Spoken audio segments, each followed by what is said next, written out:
to Mirko, master of whispers. The air hung heavy with the scent of ripe melons as I entered the Golden Barrel Tavern. Summer's bounty was evident in the overflowing baskets of fruit decorating the tables. Inside, the tavern was dimly lit, a respite from the afternoon sun.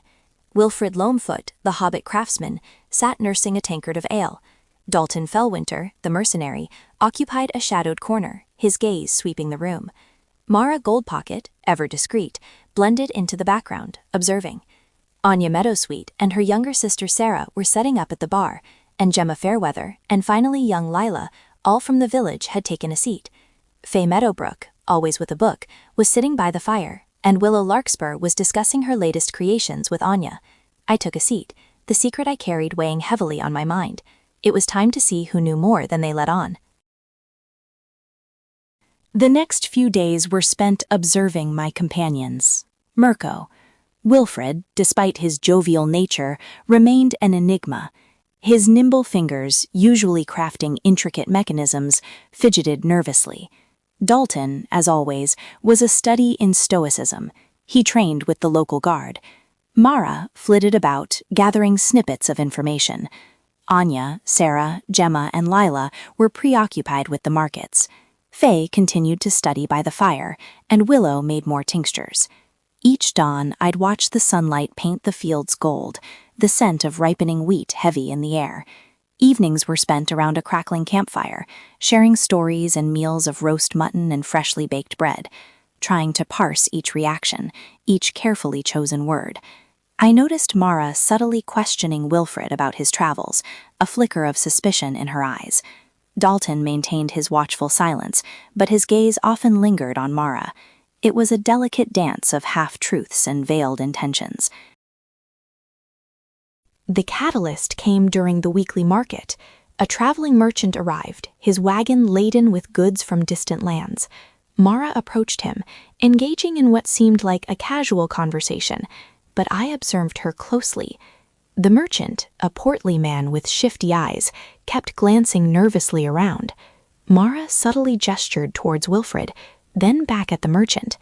Later that evening, as the tavern buzzed with activity, Mara approached me. "Loamfoot is not who he seems," she whispered. "He's carrying a stolen artifact, a clockwork bird of immense value. The merchant recognized him from a description." "If it's stolen, it needs to be returned," he stated, his voice like gravel. He cares for justice. Anya, Sarah, Gemma, and Lila looked on, their faces a mixture of confusion and concern. Faye and Willow continued to stay by the fire, Faye reading aloud, and Willow tending to an injured villager. We confronted Wilfred, presenting Mara's information. He paled, his usual cheerfulness vanished. At first, he denied everything, but under Dalton's unwavering gaze, he confessed. He hadn't stolen the bird, he claimed. He'd found it abandoned in a ruined temple, believing it to be a simple toy. He hadn't reported it, fearing he'd be accused of theft. Mara was unconvinced, but Dalton saw a flicker of honesty in Wilfred's eyes. He suggested we examine the bird ourselves. Wilfred reluctantly agreed, leading us to his workshop. There, amidst half-finished clockwork creations, lay the bird. As I examined it, I realized it was no mere toy. It was intricately crafted, imbued with a faint magical energy. Dalton recognized the markings on its base, symbols of an ancient order of artificers. The clockwork bird was not stolen, but lost, a relic of a bygone age. Anya, Sarah, Gemma, and Lila gasped at the artifact. Faye muttered some incantations while examining it carefully. Willow went to fetch a rare herb to make it more potent.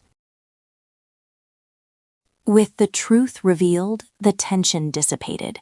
We decided to return the bird to its rightful owners, the descendants of the artificers. Dalton, seeking a purpose beyond coin, volunteered to lead the expedition. Mara, sensing an opportunity for profit, offered her services as a guide. Wilfred, seeking redemption, pledged to repair any damage the bird had sustained. Anya, Sarah, Gemma, and Lila seemed to accept everything with grace. Faye and Willow stayed by, making a potion and protective charm to protect the adventurers. The journey would be perilous, but it offered a chance for each of us to find something we were searching for: redemption, purpose, and maybe even a little bit of fortune. I will continue to update you on their journey, Marco.